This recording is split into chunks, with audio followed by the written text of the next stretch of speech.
Վերջո, ընդդիմությունը, հավաքական ընդդիմությունը այս անգամ կհաջողի։ Ես կարծում եմ խնդիրը ոչ միայն հավաքական ընդդիմությունն է, այլ նաև ընտրողը, այսինքն Հայաստանի Հանրապետության քաղաքացին, որը պետք է տեսնի այդ այլընտրանքը եւ համոզված եմ, որ ընդդիմադիր, այսինքն ոչ թե ընդդիմադիր, ես կարծում հայկական պետական օրակարգի անունից հանդես եկող քաղաքական բոլոր ուժերը պետք է հիմա շատ է խոսում, չէ, միասնության մասին, կարողանան իսկապես համախմբվել եւ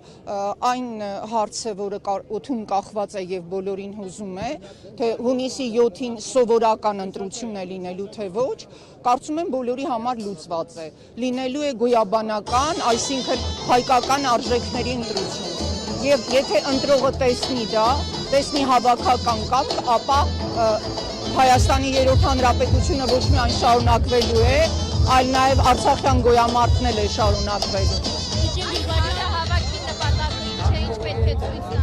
Դե հանրահավաքի հիմնական նպատակը իհարկե երևի թե կասեն կազմակերպողները, ես կազմակերպողը չեմ, բայց ես կարծում սա եւս հնարավորություն է ընձեռել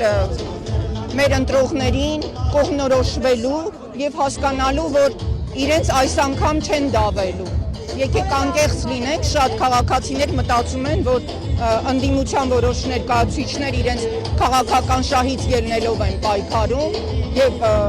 բարձրացնել պետական օրակարգը, հուսով եմ միասնությունը նաեւ։ Միասին շարժումը, որը ես ներկայացնում եմ, հուշագրի նախագիծ է առաջ քաշել, որը պետք է տեսեք, ընդդիմադիր քաղաքական ուժերը չմիավորվեցին, չէ, բայց հիմա գոնե կարելի է հայտարարել, որ ընտրությունների գնում են միասնական վերահսկմամբ, այսինքն ընտրատեղամասերում գտնվող բոլոր ընդդիմադիր դիտորդները կամ այդ հսկող անձինք պայքարելու են բոլորի իրավունքների համար, ոչ միայն իրենց նեղ կուսակցական շահերի համար, հետընտրական ընթացքում, եթե լինելու են խնդիրներ, էլի միասին են դուրս գալու եւ ամենակարևորը քաղաքացիական պայմանագրի հետ կոալիցիա չեն ստեղծելու։ Դիլբարյան, մտավորականների մասին կարծում եք մտավորականությունը ճիշտ կեցված է ընդունել այս իրավիճակում, եթե ոչ ինչ անելիքներ ուներ, որ չի անում։ Կարծում եմ իսկական մտավորականները դրսևորել են համապատասխան կեցված, որը համապատասխան է հայրենատիրությանը։ Իսկ նրանք, ովքեր դա չունեն, ուրեմն նրանք մտավորական էլ չեն։ Միայն անունը հոչի նշանակում մտավորական լինել։ Իսկական մտավորականը Հայաստանի Հանրապետության, Արցախի որպես Հայաստանի անբաժան հատվածն է եւ հայոց պետականության կողքին է։ Տիկին Դիլբարյան, անդրադառնանք նաև Փաշինյանի խոսույթին, նա բավականին այսպես գռեհիկ խոսույթով է հանդես գալիս եւ օրինակ Սամվել Կարապետյանին ասել է, որ կդառնա բոմբ, կունե զրկի, ներողություն եմ խնդրում իհարկե նման արտահայտությունների համար, բայց դա վարչապետի մակարդակով է հնչել։ Դուք այս ամենի մասին ընդհանուր առմամբ ինչ կարծիք ունեք։ Գիտեք, անկեղծ ասած, ցասումնալի ընտրություններ են եւ նաեւ նկատելի է ագրեսիայի հարձակողականության մեծ այսպես ալիք ընդդեմ ընդդիմության եւ դա կարելի է բացատրել միայն նրանով, որ Նիկոլ Փաշինյանը տեսնում է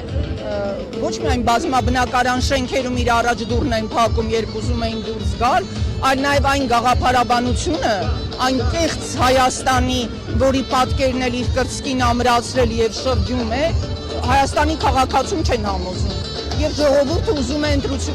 ընտրությամբ իշխանությունը վերադարձնել իրեն։ Ինքը բնականաբար դիմադրում է, այստեղից էլ գիտեք իսկապես զորեղ